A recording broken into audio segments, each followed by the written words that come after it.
Magandang gabi ho. Sino po sila? Ako si Lisa. Ikaw ba si... Ito ba si Jason? Ako nga ho. Ayun nga. Nabanggit ka nga sa akin ng anak ko, si Jennifer. Hinahanap mo daw ako. Bakit? Bakit nga ba? Hindi naman niya sinabi kung bakit eh. Nagtrabaho po ba kayo sa Maynila? Sa may Mandaluyong? Oo, pero matagal na yun. Bakit mo naman naitanong? May anak ba kayong iniwan sa kaibigan ninyo at pinabinyagan sa isang simbahan sa Mandaluyong? Oo, meron. Jeffrey yung pangalan niya. Sandali lang, Jason, ah.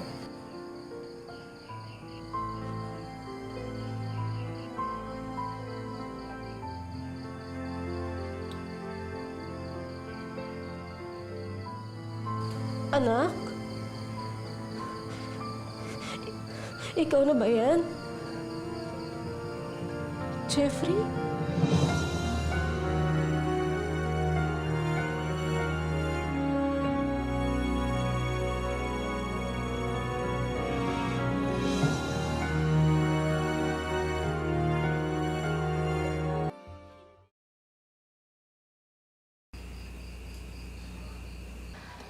Sandali lang, kuya, ha?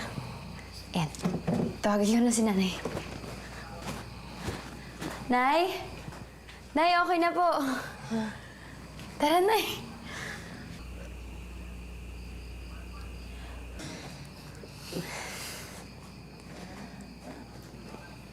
Ayan.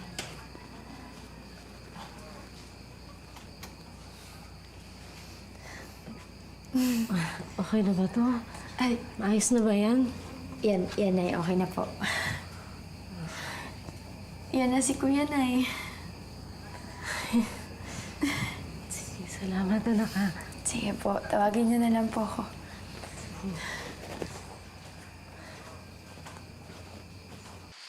Ikaw na ba yan, Jeff? At... Step... Jason? Oo. Ngayon ko lang po kayo nakita. Ako, laki-laki mo na pala. Sa bagay, 30 taon na halos ang nakakalipas, ano? Ano po palatandaan? Ano po palatandaan niyo sa akin? Oo, meron. Sa bibig mo, sa ibabaw ng labi mo, meron kang balat. Madalas nga pinupunasan ko yan noon nung dumidede ka. Kayo nga ho.